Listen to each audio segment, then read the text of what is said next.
Ladies and gents, and everything in between, it's Monday lunchtime. We're in a new week. Maybe this one will be good. You know, who knows? I mean, obviously I know that it's going to be awful, just like all of the other weeks. But let's take a quick look at the headlines this afternoon and see if we can't raise a few smirks, perhaps a few snorts, make way for the mirth, perhaps some guffaws or something. Let's do it. Rishi Sunak has said he is not interested in Westminster politics. Well, yeah. Self-evidently. And he has insisted his party is united as he's brushed off rumours of a plot to oust him. Ah, yes, Thomas Becket did brush off those rumours of a plot to eliminate him shortly before Henry II's knights turned up and buried their swords in his skull. Asked during a visit to the West Midlands why he did not let one of his disloyal colleagues have the poisoned chalice of being Prime Minister, the Tory leader said, "I'm not interested in Westminster politics. It doesn't matter." Like, I love it. I mean, I get what he's saying. I understand what he's saying. Like, he's sort of boxing up all of this talk of mutiny and disloyalty as effectively just a Westminster bubble story, right? And he's saying, like, look, do you mind? Look, I'm trying to talk to these school kids. I don't have time for your playground gossip, okay? But I'm not interested in Westminster politics. It doesn't matter. Like, you read that and you're just like he's just done with it, isn't he? He's just over it now. Oh, I'm not interested in Westminster politics. It doesn't matter. He's just done with your Westminster nonsense. And who could blame him? You know, I mean, if I sucked at something as bad as Sunak sucks at being Prime Minister or at politics more broadly, I mean, I think I'd be done with it too. I would be. But you know what? I hope that this is the beginning of his sort of, his crestfallen, nihilistic phase, you know? Like, he just rocks up to PMQs this Wednesday, and they're like, well, Prime Minister, I asked you a question, you know? When are you going to give the 10 million back? And he's just like, oh, I don't know, like, oh, are we done? Like, can I go now? I don't know, man. Goes into a side room on the parliamentary estate, pours himself a fat brandy. Go on, son. What else is going on? GB News has been put on notice by that most scary of regulators, Ofcom. You'll be aware that this is about the millionth time that Ofcom have put out something vaguely resembling a bollocking. But it's like, you know, it's not really a bollocking. It's broadly critical, is what it is. It's like a bollocking, but it's like one that got translated 2 times into foreign languages and then got translated back into English. So you kind of get the gist that they're sort of not happy, but still, you know, it's like, listen, guys, listen, GB News people, right? It looks like you haven't shown due impartiality again on a load of your shows with your Conservative MPs masquerading as news show hosts. And these shows have very few or minimal opposing voices on them. So look, if you keep this up, guys, we are going to be forced to give you the most punishing blowjob you have ever experienced. So yeah, GB News getting sort of kind of publicly reprimanded by Ofcom. But no, they're not getting pulled off, so to speak. They're not pulled off air. There's not going to be any fine, I don't think. All there is going to be is the same as there was last time, right? Which is, we're keeping our eye on you, Paul Marshall. We're going to keep an eye on you. So you just watch yourself, okay? Because apparently very few other people are. No, you just watch yourself, because next time, I swear to God, next time we'll be really cross. And of course, meanwhile, you know, I suppose it'll be only another few days or perhaps even hours before your favourite right-wing crayon eater demands that the BBC is burnt to the ground if one of their presenters so much as whispers a bit of balance.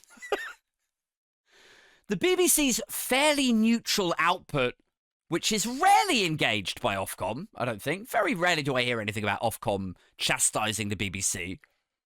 But that fairly neutral output requires it to be shut down and sold off on an almost bi-weekly basis, doesn't it? Meanwhile, GB News' habitual regulatory problems that they get themselves into, oh, that's fine. That's absolutely, yeah, leave them alone, Aid. Leave them. They're the upstart challenger. You know, they're supposed to be a bit controversial. Leave them alone, for goodness sake. Finally, Rishi Sunak has refused to rule out a summer election. Now, yeah. Wow. Okay, so we're on to summer speculation. That's good, isn't it? I was reading a tweet by Ian Dunt earlier this morning, or maybe it was from last night. I don't know.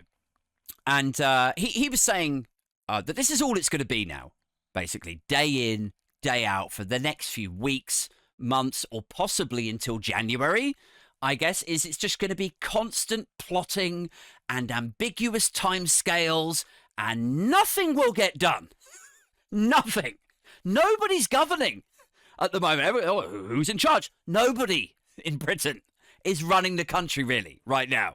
It's all just the Conservatives clinging on to power for the sake of power, trying to hold back a tsunami of the grimly inevitable. That is what's happening in the formerly Great Britain right now. Is it going to be May the 2nd or later in May, perhaps? Is it going to be January next year? Maybe it'll be a summer election now. Nobody can say. I mean, at some point, sooner rather than later, I imagine, Rishi Sunak is going to have to come to the realization that the chances of him turning this all around now are basically zero.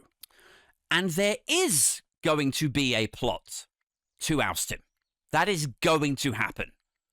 And now look, there's these briefings in the Times this morning. I don't know if any of you guys saw those, but it seemed to suggest that he's threatening to push the button for the general election if anybody seriously starts to challenge him. That's what he's saying. He's like, no, don't do it. I'll do it. I swear to God, I'll do it. But I don't know if that's, going to do much to stop the criticism. Personally, I don't think that, because that is basically him saying, look, I think we all know that I'm terrible. I think we all accept that. All right. But if you don't continue to back me, I'm going to charge us all into an election in which I'm guaranteed to gift wrap you a crushing defeat. That is near guaranteed at this stage.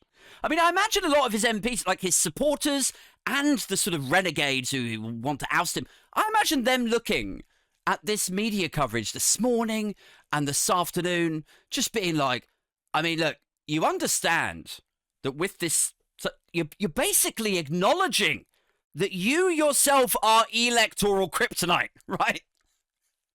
So whether we oust you now or back you until you take us into an election, either way, we're toast. Like, no wonder so many of his MPs are just like clocking out at this stage.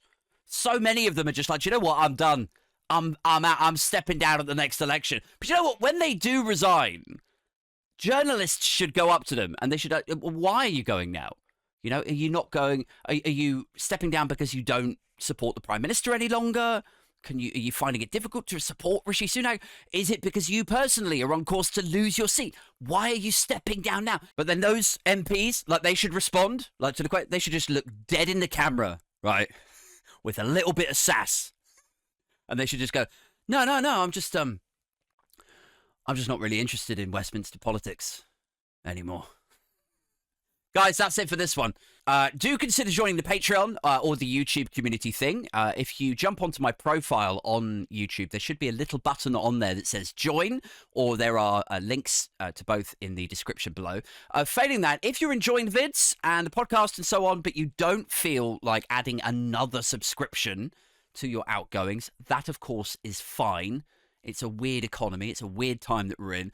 But if you are in a position to, and you fancy dropping me a little tip, then if you tap the 3 dots on YouTube, just sort of around the like and share kind of area, you could drop a little super thanks tip into the tip jar. For one of the videos that you have particularly liked, perhaps. There's a new podcast out this morning, and that was me interviewing Supertansky live on Friday night. I'll be back with a solo episode probably tomorrow night, and I'll be here for a paper review first thing tomorrow morning. Till next time, I'm out this motherfucker.